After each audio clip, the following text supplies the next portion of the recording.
श्री महालक्ष्मीची व्रतकथा. गुरुवारची कहाणी. श्री गणेशाय नमः.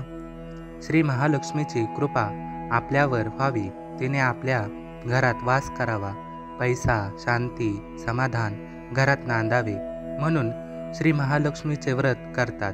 हे व्रत केल्याने मनातल्या सर्व इच्छा पूर्ण होतात. श्री महालक्ष्मीची अनेक नावे, अनेक रूपे आहेत. पार्वती, सिंधुकन्या, महालक्ष्मी, लक्ष्मी, राजलक्ष्मी, गृहलक्ष्मी, सावित्री, राधिका, रासेश्वरी, चंद्रा, गिरिजा, पद्मा, मालती, सुशीला अशा विविध नावांनी श्री महालक्ष्मी ओळखली जाते. अशा या सर्व भूती असलेल्या श्री महालक्ष्मीची ध्यानी घ्यावी अशी ही कहाणी आहे. द्वापार युगातील आपल्या भारतातील सौराष्ट्र देशात घडलेली. तेथे एक राजा राज्य करीत होता. त्याचे नाव भद्रश्रवा. तो शूर होता, दयाळू होता आणि प्रजादक्ष होता. 4 वेद, 6 शास्त्रे, 18 पुराणे यांचे त्याला ज्ञान होते. अशा या राजाच्या राणीचे नाव होते सुरतचंद्रिका. राणी रूपाने सुंदर होती, सुलक्षणी होती आणि पतिनिष्ठ होती. त्यांना एकूण 8 अपत्य होती, 7 पुत्र आणि त्यानंतर झालेली एक कन्या. राजा राणीने कन्येचे नाव शांबाला ठेवले होते. एकदा देवीच्या मनात आले, आपण राजाच्या राजप्रासादी राहावे. त्याने राजा आणखी सुखी होईल, प्रजेलाही तो आणखी सुख देईल.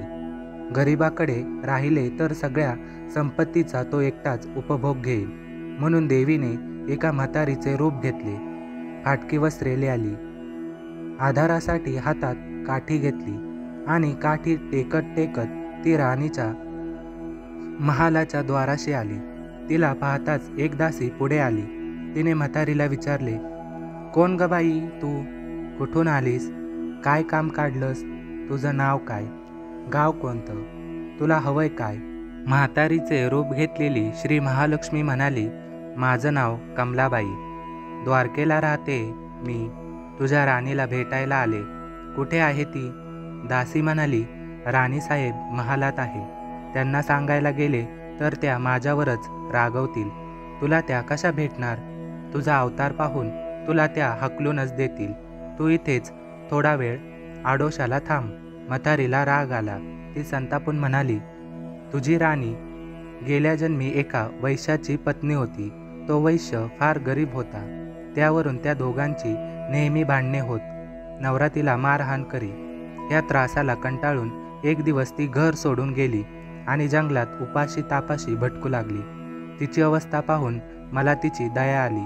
मी तिला ऐश्वर्य, सुख आणि संपत्ती देणाऱ्या श्री महालक्ष्मी व्रताची माहिती सांगितली. त्याप्रमाणे तिने ते व्रत केले. तिच्या व्रताने महालक्ष्मी प्रसन्न झाली. तिचे दारिद्र्य संपले. तिचे घर, संपत्ती समृद्धीने भरले. तिच्या जीवनात आनंद भरला. लक्ष्मी व्रत केल्यामुळे मृत्यूनंतर ती दोघे पती पत्नी लक्ष्मी लोकात वैभवात राहिली. या जन्मी त्यांचा जन्म राजकुळात झाला आहे. देवीच्या कृपेने ती आता राणीपदावर बसली आहे. पण लक्ष्मी व्रताचा तिला आता विसर पडला आहे. त्याचीच आठवण करून देण्यासाठी मी इथे आले आहे.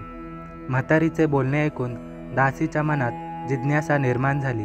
म्हातारीला पाणी दिले, नमस्कार केला आणि म्हणाली, मला सांगाल ते व्रत? मी ते करीन नेमाने. उतणार नाही, मातणार नाही, घेतला वसा टाकणार नाही. म्हातारीने दासीला लक्ष्मी व्रताची माहिती सांगितली. मग ती उठली व काठी टेकीत निघणार तेवढ्यात राणी तरातरा महालातून बाहेर आली. फाटक्या वस्त्रातील म्हातारीला पाहताच ती संतापली आणि उर्मटपणे म्हणाली, कोण ग तू थेरडे? इथे कशाला आलीस? जा इथून. तिने पुढे होऊन म्हातारीला घालून दिले.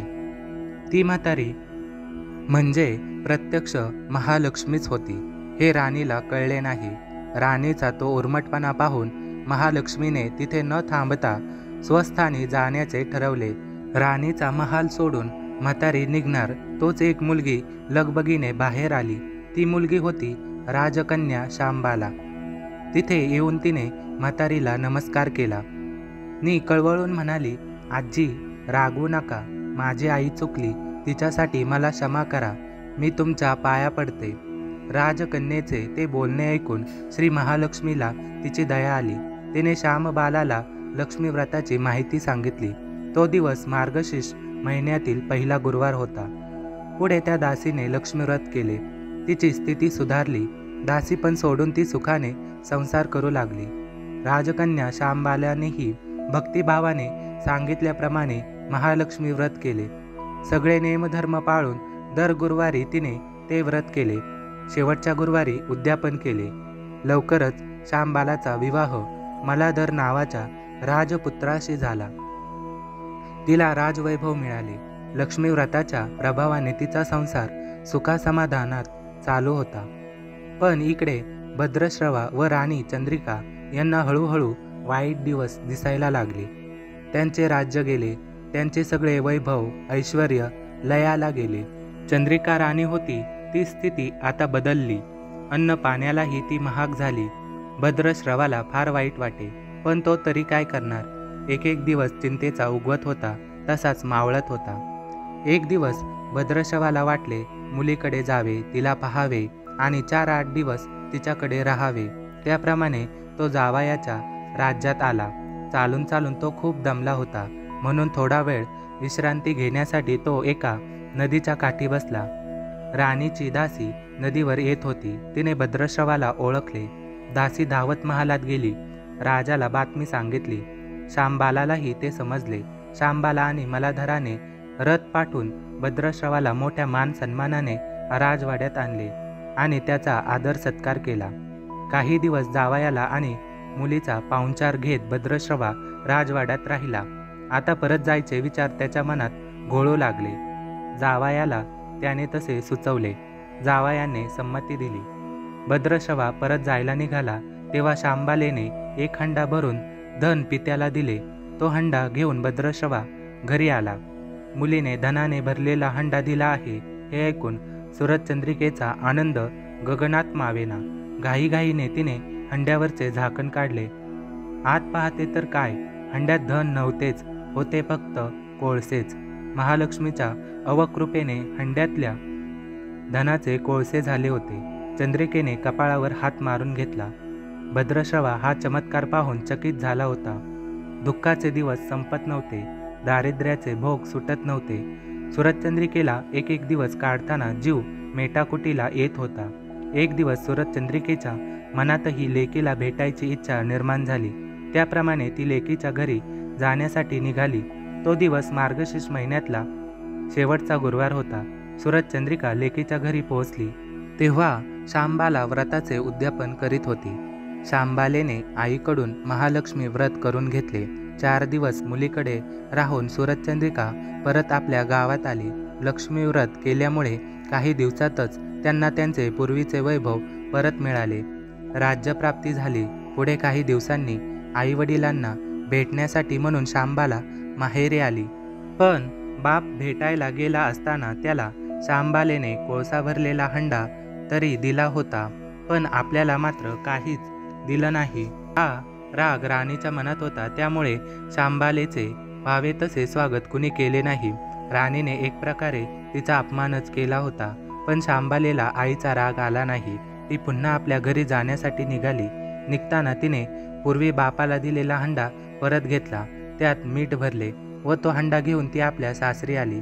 स्वगृही आल्यावर मलाधाराने श्यामबालेला विचारले, माहेराहून काय आणलंस?